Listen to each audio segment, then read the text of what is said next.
Welcome to Blaze News, The Mandate, day 53. I'm Jill Savage. Tonight on the agenda, President Trump and Benjamin Netanyahu met at the White House to discuss tariff relief and the Gaza hostages. The Prime Minister shared some good news during their meeting in the Oval Office. We will eliminate the trade deficit with the United States. We intend to do it very quickly. We think it's the right thing to do.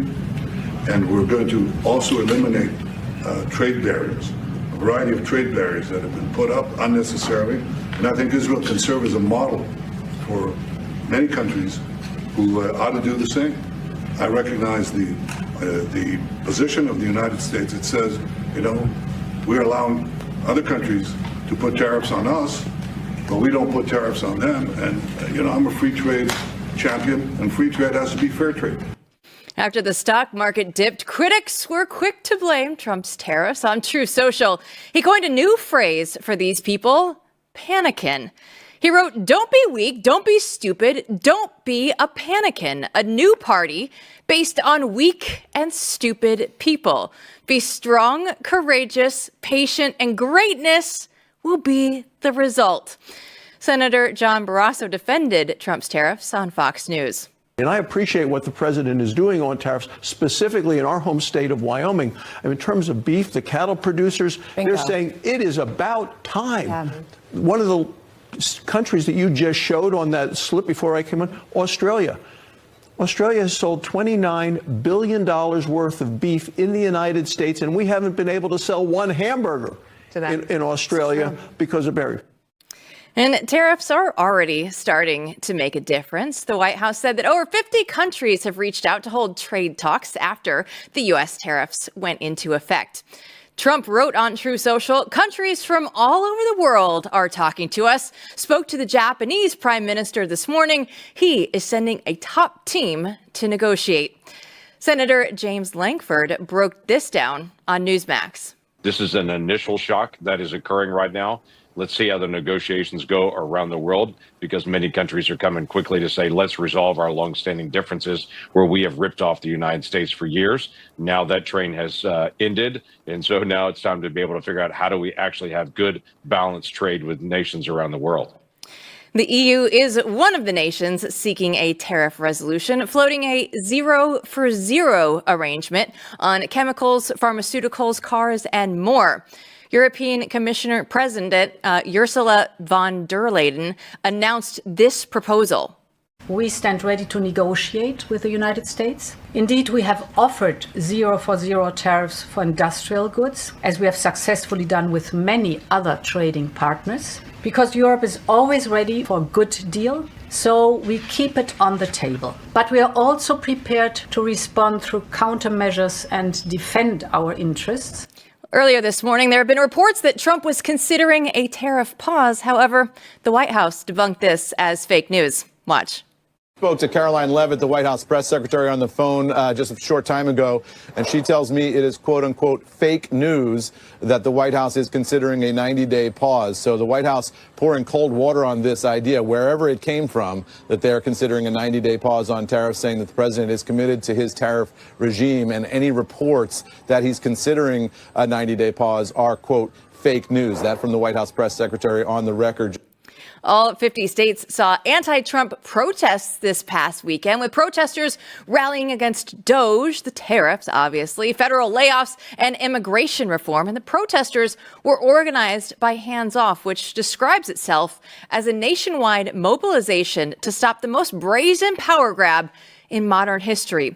Protesters were provided with talking points in case they encountered the press. Can you explain a little bit for our viewers what this means? Go ahead. Raise your hand out. Kakistocracy. Government by the least suitable or competent citizens of a state. Seems to fit, doesn't it? It sure does seem to fit there in that regard. Now, remember Brat Summer? Well, I certainly hope you don't. But Kamala Harris's last-minute campaign received massive support from Gen Z TikTok influencers. But Real Clear Investigations recently discovered that this support was not totally genuine. Way to Win is one of the major donor groups behind the effort. They spent more than $9.1 million on social media influencers during the 2024 presidential election. And the New York Times finally has decided to report that Hunter Biden sought support from the State Department for the Ukrainian energy company Burisma while Joe Biden was vice president. They're only 4.5 years late. Of course, they're getting all the news that is fit to print. Let's go ahead and bring in our editor-in-chief, Matthew Peterson. I couldn't imagine being so late to a news story, MP. How would anybody that would ever work for you get away with that? I mean, you would have to say this is why it took us this long, right?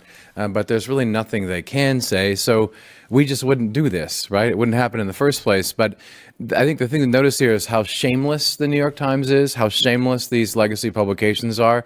They really don't care. They will come in 4.5 years later and say, oh, you know what? This was a problem, and moving on. And it happens in broad daylight almost every day now. It's happening with COVID, right? Years after the fact. Oh, actually, it came from a lab. I mean, none of this matters anymore. Their credibility is already shot, but they're still so shameless, and they're still sitting in the position, right, hogging up some of the eyeballs and money. So they continue to do it. MP, tariffs are still on people's minds. I don't know if you paid attention there or not, but there's a lot going on still in the tariff talk world. Yeah, so this is something where obviously it's a complicated issue, but it's tied to the root from very simple themes that everyone in the country cares deeply about. And this is about what kind of economy we're going to have moving forward. So this isn't going to end because everyone who's the enemy of Trump, right, and even some uniparty types who call themselves Republicans, all of them are going to pounce on this one, as they say. And that's what they're going to do. They're going to continue to do it. But that's okay because, for all the panicking, the PANICAN party, we're going to have a lot of that. But I think that's going to calm down over the next week or so. And there's some very interesting issues underlying it. It's really fascinating. I think all the, nothing ever happens people are wrong. I think we're moving into everything happens all the time. And it's an interesting time to be alive. It's a good time to do a show when everything happens all the time. We'll get to PANICAN a little bit later in the show, but I want to ask you, Kamala's Brat Summer that we had, how surprising is this that, of course, it's bought and paid for just like all the other Democratic playbook? Well, I mean, so there's one thing about this is I don't want to just sit here and say like, oh, look, they just paid for media, and look, they paid for celebrities as if we caught them doing something. They've been doing this for a long time, Jill. I mean, because this was how they would win. Because you pay the money to do the media, right, and get the right people on your side. You do the media campaign because that's what changes public opinion. The difference is they're so bad that those campaigns don't work anymore, and what they're selling is something that no one wants, so it's not working. So yeah, they paid for Brat. They paid all the celebrities. They pay for media to get things done because it worked for decades. But it's not working anymore, which is great. But I don't want the lesson, the right to take from this is to be like, oh, you shouldn't pay anything for media ever. Media is important, and they know it. Well, they own Hollywood. Of course, they know how important it is because now you just have anybody on the left right now. They're scared to come out if they're a Republican until Donald Trump actually made it cool for once in our generation to actually have, you can come out and be on the right and it's not going to be just complete attacks everywhere. That was fun to see for once in our lives. Yeah, that is the point, right? I mean, you make the point. The point is that they don't have the cultural cachet anymore. They don't have the mandate of heaven. They're not the cool kids. They are the people who have said the same things for a long time and failed at a lot of things. Even their movies suck and no one wants to go see them. So now all of a sudden, the more that they push on the media side, the message is the same. It's bad media. It's a bad message. It's a failed message. So that is good, but it's only going to lead to a win if the right takes advantage of the situation and builds the media we need to do the job that media is supposed to do. Yeah, well, we'll definitely be looking into that because that's something that you are very interested in. So don't go anywhere, though. When we come back, we'll unpack Donald Trump's meeting with Benjamin Netanyahu just ahead.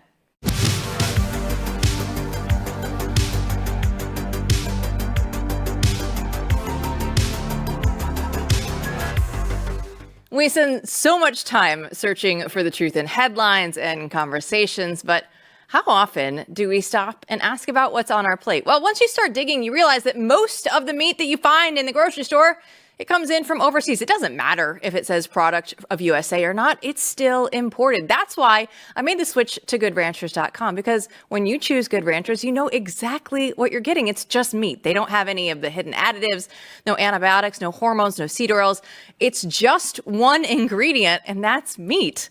And you know that it's born, raised, and harvested right here in the United States. And their meat is incredible. I love the steak the absolute most. You can go through and, make a steak board. I made it like the people make charcuterie boards. I added some grilled vegetables as well. But you can get all of this as part of the Spring Into Action plan, because when you subscribe to any of Good Ranchers boxes, you'll get free bacon, ground beef, chicken nuggets, or salmon in every box for a year, plus $40 off with my code Jill. So visit GoodRanchers.com for food you can trust, because when it comes to what's on your plate, you deserve transparency. Don't forget to use my code Jill.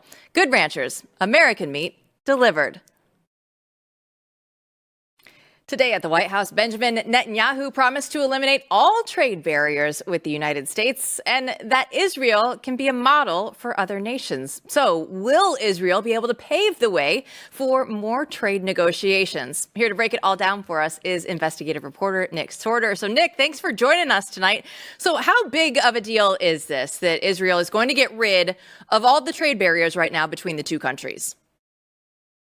Well, first of all, they shouldn't have been there to begin with. But unfortunately, with past presidents, they weren't willing to, hammer down the gauntlet on these people. And, we give countries like Israel billions and billions of dollars a year. Trump actually mentioned that today, that we give them, $4 billion a year. Why was there a tariff situation to begin with? And Trump, through these blanket tariffs, was able to get countries. It's up to 70 countries now. That Scott Besson just said minutes ago, that have come to the table and called President Trump to strike a deal. Because as you saw with the markets today, every other market in the world essentially was down 8-10%. And U.S. equities essentially flat. The NASDAQ was actually even up today. So, we see now that Netanyahu in the Oval Office saying that they're going to remove not just the tariffs, they're going to remove trade barriers as well as closing the trade deficit effective immediately. I mean, this is a massive win. We're going to keep seeing this over the course of the next several days. Yeah, Nick, that was my question, too. I mean, it seems like this is sort of a model. What we saw today with Netanyahu is sort of a model that hopefully is going to play out in the case of many nations throughout the globe. It seems like that's the trend. Do you agree? Absolutely, it's the trend. I mean, you had Taiwan saying that they'll do 0 for 0. You had EU this morning, one of our largest trading partners that had, Trump said today that the EU was pretty much created just to screw us over on trade. And that's what they've been doing for decades and decades. And nobody has done anything about it. The difference here is we have a president that is willing to actually, follow through with the promises that he made on the campaign trail to bring back power to everyday Americans. And that's exactly what he is doing here. He has the European Union.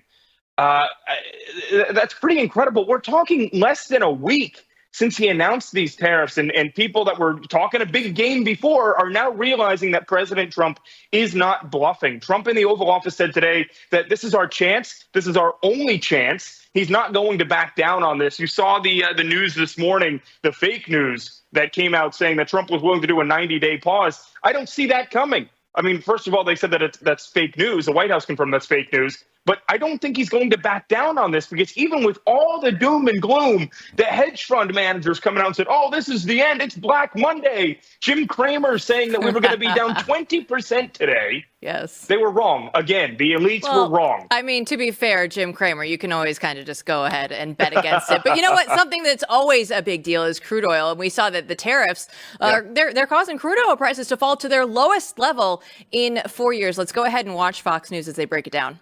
What we're not talking about is oil was $76, now it's $65. Gasoline prices are going to plummet. Any other time, that would be the #1 story. In fact, if you go to the polls, what will get you elected as president? Much cheaper gasoline or Wall Street crying? I'm just being honest about it, right? So, yeah, people have these stocks in their 401ks. And guess what? We've been through it. There's a correction on average every year. There's a bear market every couple of years. I think most people are accustomed to that. It's the economy, stupid, right? Like when you go through it, how much do you think this could actually affect all the gas prices out there? Oh my gosh. I mean, we're down, I think crude oil prices are down 20% in the past week. I mean, it's just crazy. I mean, how much of an impact does that have at the pump? They're at the lowest that they've been in 4 years. Okay, it's the average run-of-the-mill Americans are the ones that are benefiting from all of this. And that's why you see the hedge fund managers crying. The hedge fund managers don't cry when the middle class and lower class, working class Americans are getting screwed over. They're never going to cry over that because then they're swimming in cash at that point. That big income divide that even the Democrats were talking about before, it's closing. This is not just talk. The Democrats run on a platform saying, well, we're going to save the working class. Trump is actually doing that, and it's tough to do that. I was sitting there watching him earlier in the Oval Office thinking, like, my God, the cojones on this guy, willing to take all the heat from the media, all the heat from these big investment firms, saying that the sky is falling and stuff, but he's still holding strong because at the end of the day, Trump knows who is going to benefit from this, and it's the American people, not the elites, not the global elites. They're going to suffer. Yeah, Nick, it's awful surprising how it works because I've heard people say that we all need to suffer for the sake of the longer term good for a long time in various panics and, from 2008 during COVID, et cetera. As everyone is sort of waking up to all this screaming and crying, it starts to look more and more performative, and it only works in one direction. And that was why it was hilarious today to me to see. I'd like to know your thoughts on Trump's talking about the PANICAN party.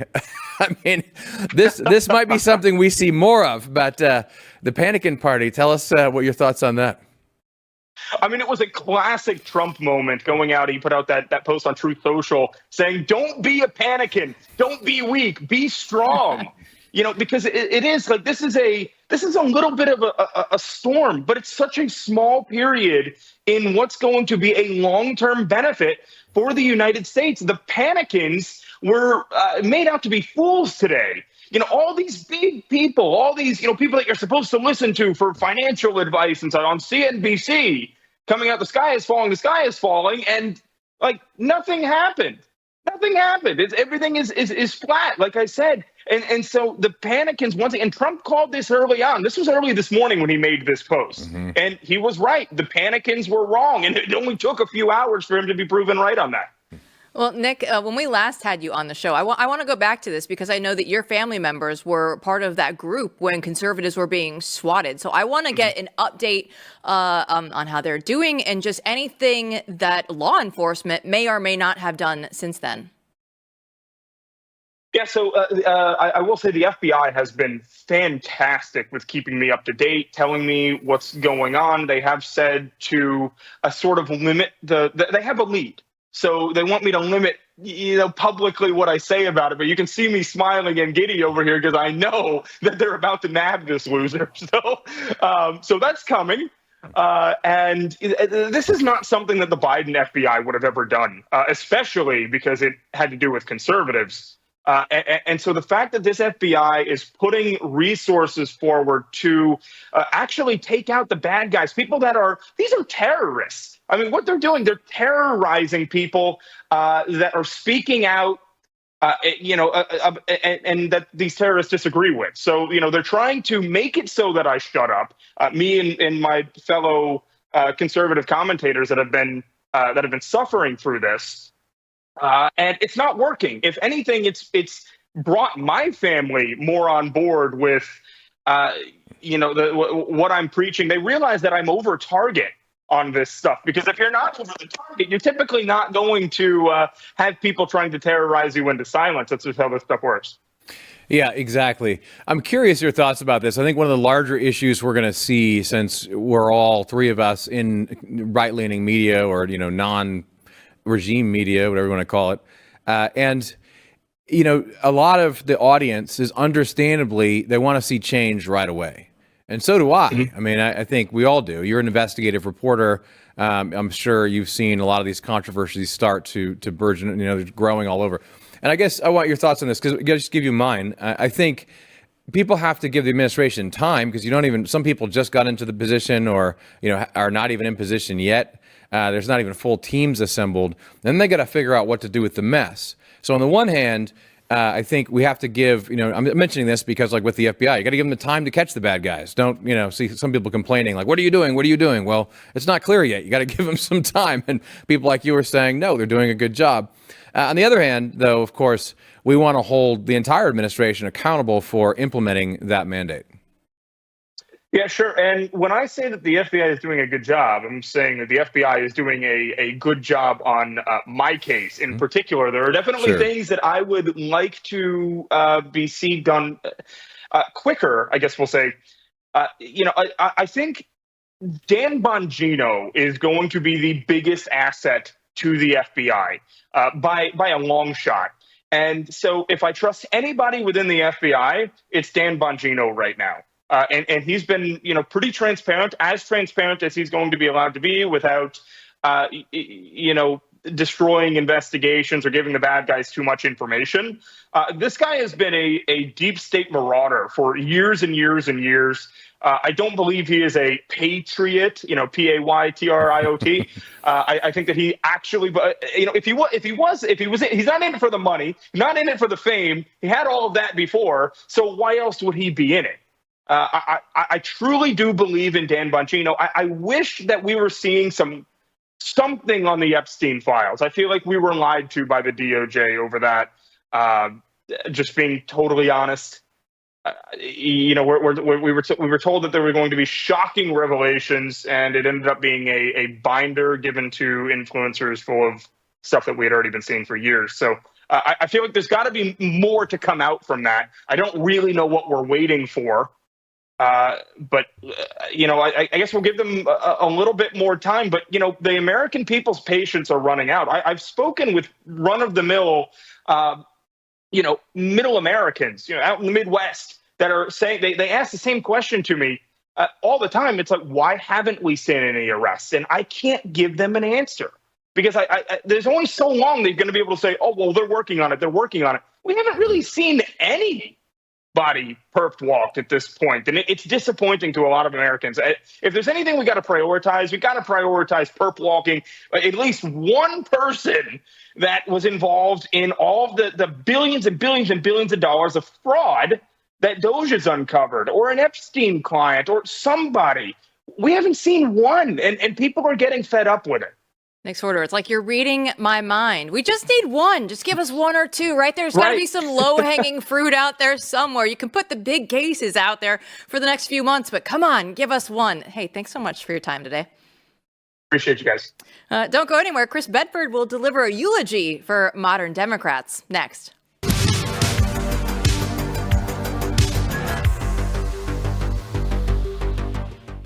Everyone knows that college is such a major investment, so it's important for you to do your homework. So if you want to find a school that shares your values, but you don't have any of that time to go dig through every single website and figure out what really matters, so I'm excited to share an online resource that does the work for you. It's ChristianCollegeGuide.com.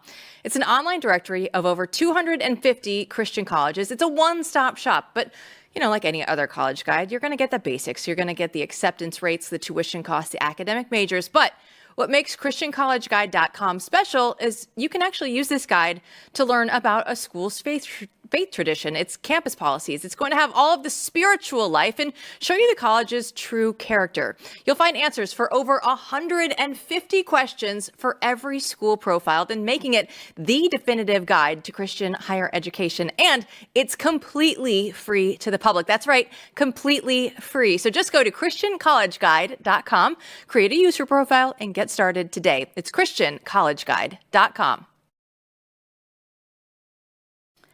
The New York City mayor's race is shaping up to be a wild one. On one side, you have Eric Adams. He's the sitting mayor with just 20% approval rating. And on the other side, you have former Governor Andrew Cuomo, who you might remember resigned in disgrace over sexual harassment allegations. And to make it even crazier, Adams decided to ditch the Democratic Party and run as an independent. So listen, things might not be perfect on the Republican side, but what does this say about the total mess of the state of the Democratic Party? So here to break it all down is Chris Bedford. I know you wrote about this in your latest Beltway brief. You said that this feels like the final nail in the coffin for modern Democrats. So walk us through that. We've seen the moderate Democrats having to flee the party over the last number of years. This has been a continuing tale, whether it's the DNC refusing to back a candidate because they're pro-life, pushing people like that out. Basically, there's a few moderate Democrats in the House clinging in the southern border in Texas, but not many who are actually still prominent at these higher levels. The Senate's a slightly different story, but the party has become extremely unwelcoming for those people.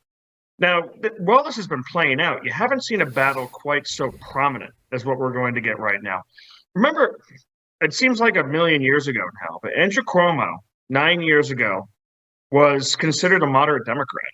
He was someone who was supposed to be in that lane. He was liberal on the social issues. He was a New Yorker. He passed that atrocious abortion law, signed that into law and defended it.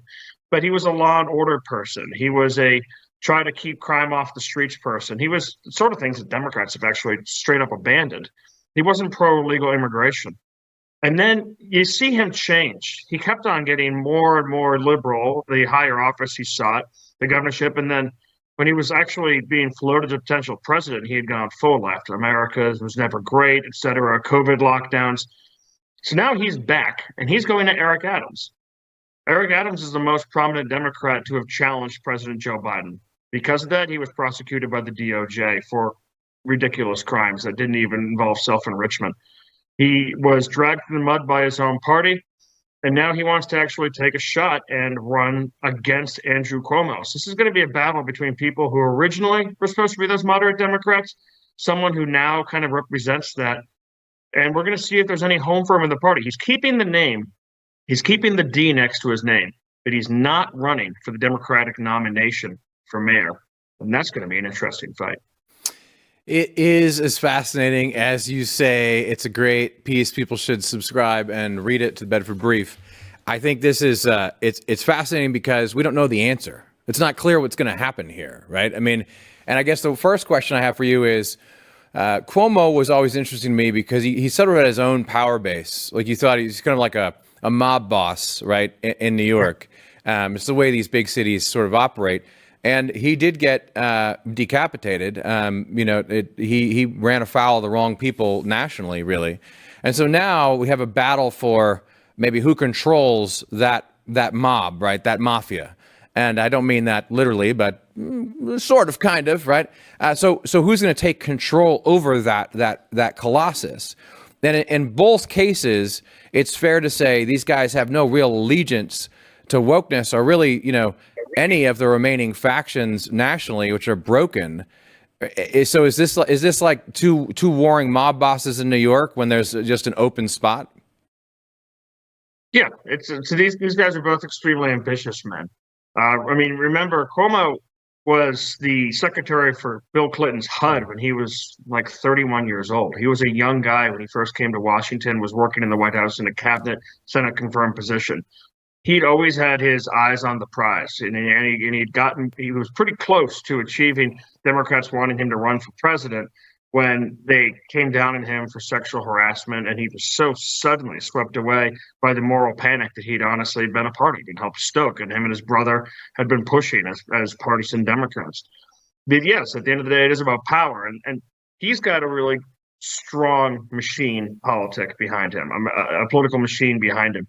That's why you have to see the actual sitting mayor run as an independent as opposed to fighting that Democratic primary, because he knows that all the machine politics really favor the Cuomos.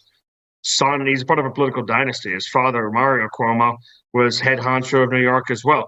So the way this plays out is not, like you said, it's not obvious right now. Actually, I think it's the kind of thing that a documentary filmmaker ought to be following very closely. And then maybe if Cuomo implodes, we've seen this happen before, You'll get that great footage, like when they had a documentary filmmaker following around Anthony Weiner when he was running here on his return.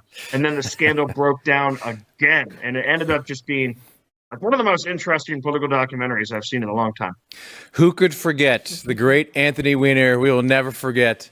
And that is an incredible documentary. If you haven't seen it, anyone would want. Just for our audience at home, real quick though, on this.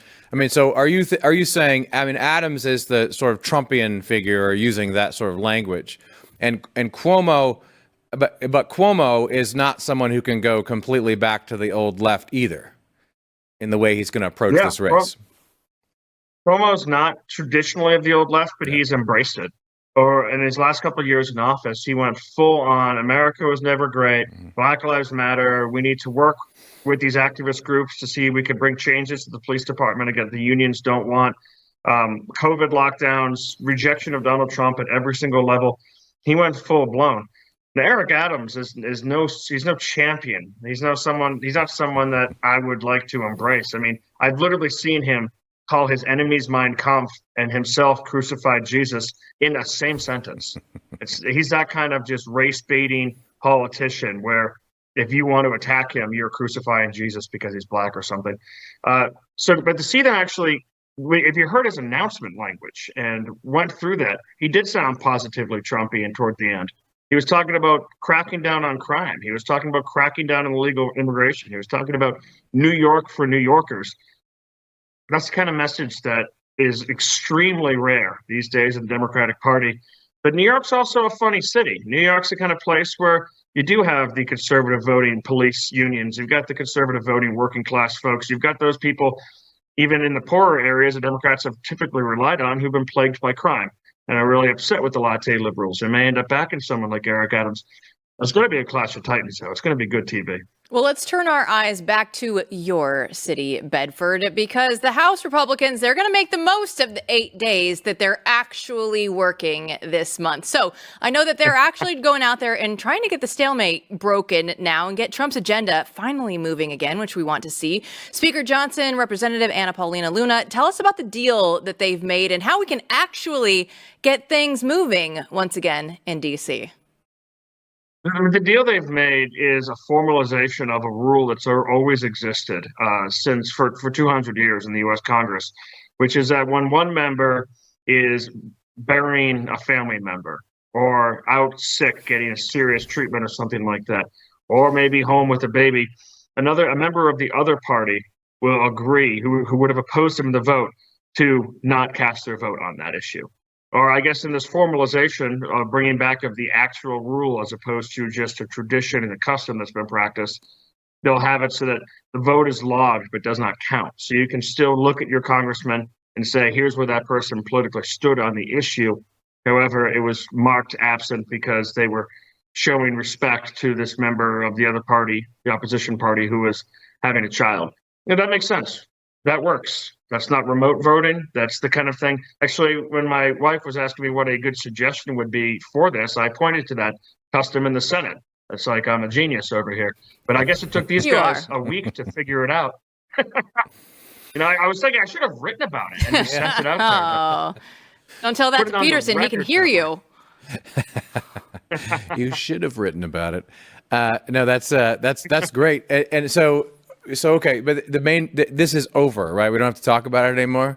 The House, they won't. Well, we'll see. I mean, it was such an attention-grabbing stunt that ticked off leadership a great deal. She put out a press release attacking her colleagues in the Freedom Caucus over this almost immediately, publicly. So she burned a lot of bridges now, and she's going to have to look around. And fortunately, the president, I guess, still has her back. He usually has a tradition. This is the next episode of the Pay Attention to Me sitcom. Yeah, I mean, the less I hear about it, the better. It wearies me, but so do many things. So what would be nice is if we heard something about what's going to happen next, and they actually do work on, legislation and stuff. We have any hope for that? The plan is now, I mean, the House of Representatives has actually gotten through and finished their budget. And they've taken the lead. The Senate, if this had operated the way that Thune wanted this to operate, and the Senate wanted it to operate, there would be nothing done yet. we'd be talking about a budget in August. But they're actually going to try and they're still on schedule to get something done by Easter, where before they go on their next break, which I know you love, Jill, they're going to actually have the president's budget through.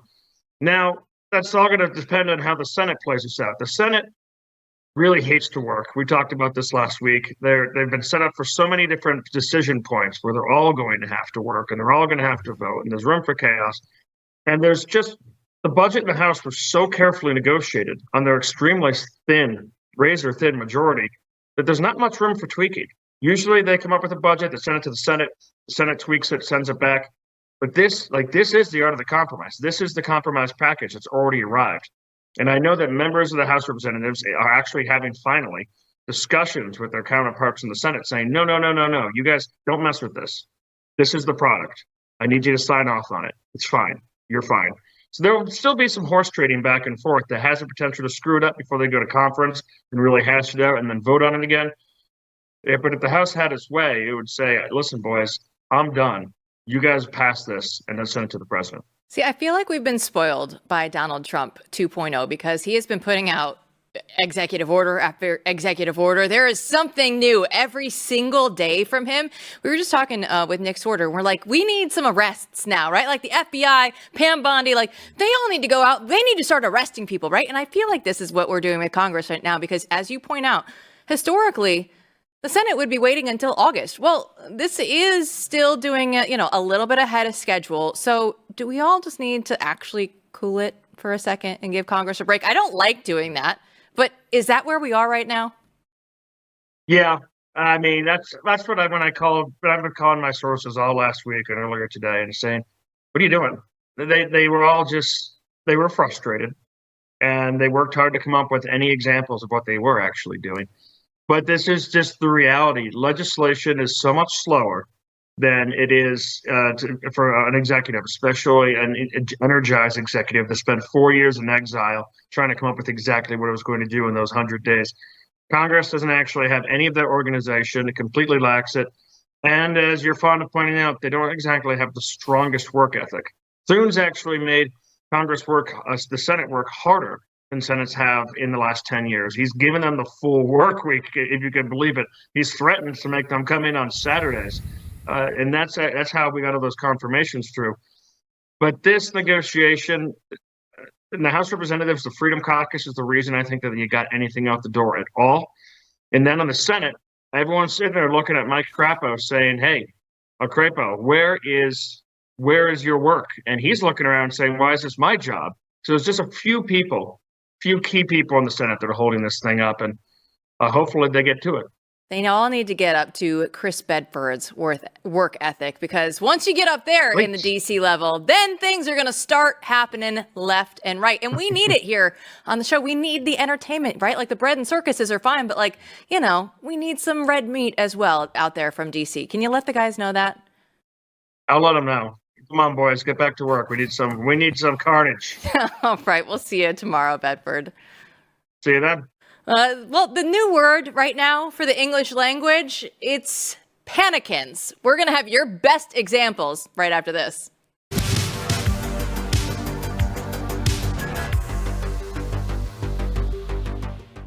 There is a great family movie for you this Easter. It's from Angel Studios. It's the studio with Sound of Freedom. And now they're releasing The King of Kings. You know the story where the father is going to tell his son the greatest story ever told. And it begins as a bedtime tale, and it becomes a life-changing journey. Through vivid imagination, the boy walks alongside Jesus, witnessing his miracles, facing his trials, and understanding his ultimate sacrifice. The King of Kings invites us to rediscover the enduring power of hope, love, and redemption through the eyes of a child. And the cast is incredible. The voices are done by Pierce Brosnan, Mark Hamill, Uma Thurman, Forrest Whitaker, just to name a few. And the animation, it's beautiful. It's the perfect film to enjoy with your family this Easter. Everybody should go see King of Kings. It's in theaters Friday. Get your tickets now today at angel.com/Jill. That's angel.com/Jill. We like to talk about the difference between Trump 1.0 and Trump 2.0. Well, Trump 1.0 put covfefe into the lexicon of all the Americans. And today we woke up with a Truth Social post that is getting the next word into the English language, and that is PANICAN. He went on to Truth Social and says the United States has a chance to do something that should have been done decades ago. Don't be weak. Don't be stupid. Don't be a PANICAN, a new party based on weak and stupid people. Be strong, courageous, patient, and greatness will be the result. So clearly, this is what we're going to ask you for the X question today, right? I said, are you a PANICAN? Who is the PANICAN in your life? The responses are phenomenal. I was promised a good time, replied, it's not stupid to panic. Some businesses will be unaffected and some will be devastated, even if this is short term. People should be planicans, plan on how to survive the next few months until the dust settles. Some don't have a choice but to panic, MP. Those pelicans are panicans. They better be. I love it. I mean, I don't even planican. I mean, let's have fun with it. What else was in these? I haven't seen these yet. Owl Holler says, my entire Facebook feed, which is now dominated by 45 to 75-year-old women, can hardly take a break from their panic posts. They needed to listen to Nick Sortor earlier on today's show. Yeah, that's great stuff right there. Yeah, no comment. You are going to like Groundhog's Day the absolute best. He says, I'm not sure about that, but there are sure a lot of economically illiterate retardations. Retardicans, sorry. That's actually your word. You say this word all the time. I'm putting Matt Peterson and Groundhog's Day into the same thing, but there's a lot of them in Groundhog's Day's feed today. And it's incredible. And I know this is actually, without being planned, exactly what you were going to talk about for the rest of the show, because we have so many online experts right now. I feel like the tariffs are kind of our new favorite sport, right? Like I feel like this is when I watch the Olympics. Like, I'm not a swimming and diving expert, but I am going to judge the crap out of you when I am watching that for the Olympic Games. Yes, of course you are. And of course, when it comes to the crowd and it comes to everyone engaged in politics, very important stuff going on. We all like to become experts. Everyone becomes an expert and starts to pontificate. But I think what's going on now really speaks to how we've all, in a way, become retardicans. At least I've been one at some point in my life. It's my new favorite word. I can't even say it. I'm clearly a retardican. Groundhog. Well, you were thinking of saying retard, right? Retardation. But retardicans, I mean, Groundhog Day, I have to give a shout out to you, drink to you tonight. Why are we all talking this way, and what's going on? There's something more than the usual confusion. And I would submit that it's this.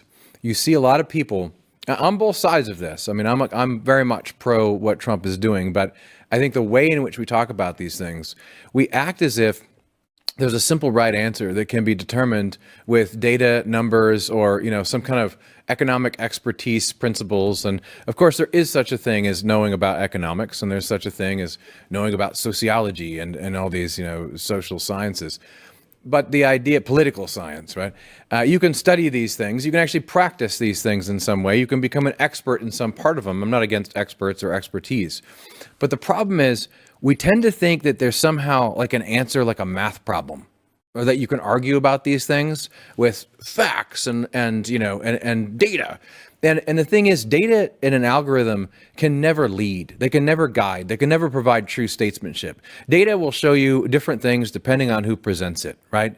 And if you stand strong to economic principles that are about policy, policy is the kind of thing that has to change over time. Sometimes, this is right, and sometimes this is wrong, depending on the situation you're in. That's political life. Human life in any political community, or any community, or a business even.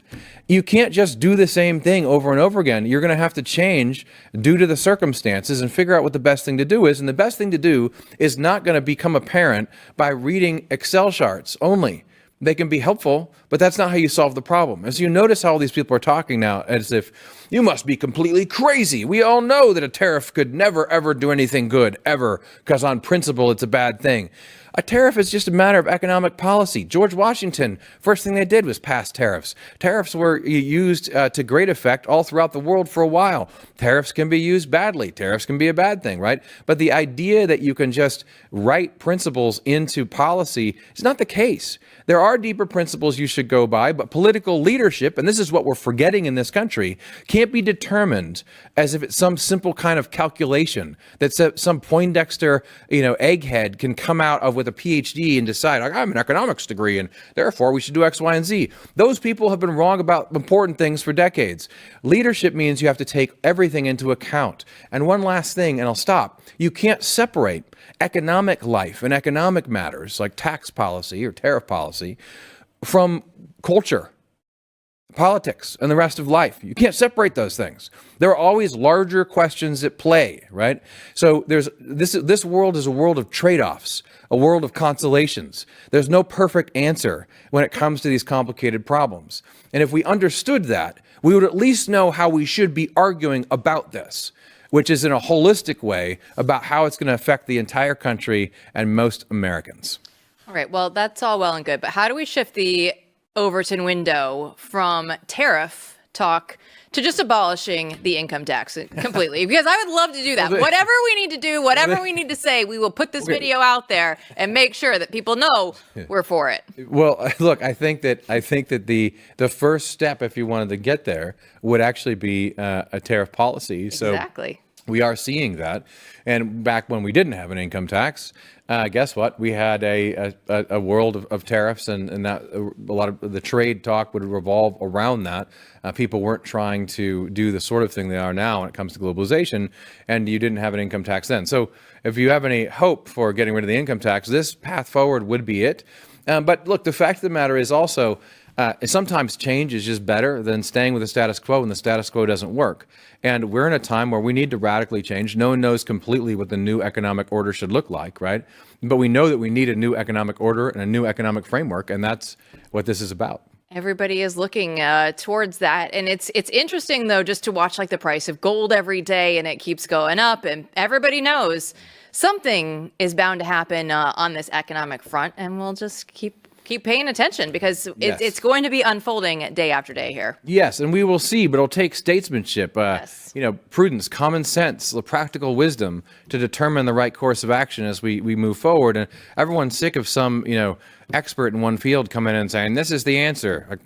Probably not, given the last 30 years of failure. So you probably should just take a step back. Until it comes to the Olympics, swimming, diving, we are clearly all experts when we watch the Olympic Games. But tariff talk, maybe just keep that one for the experts for now. But thanks for watching, everybody. We'll see you back here tomorrow night.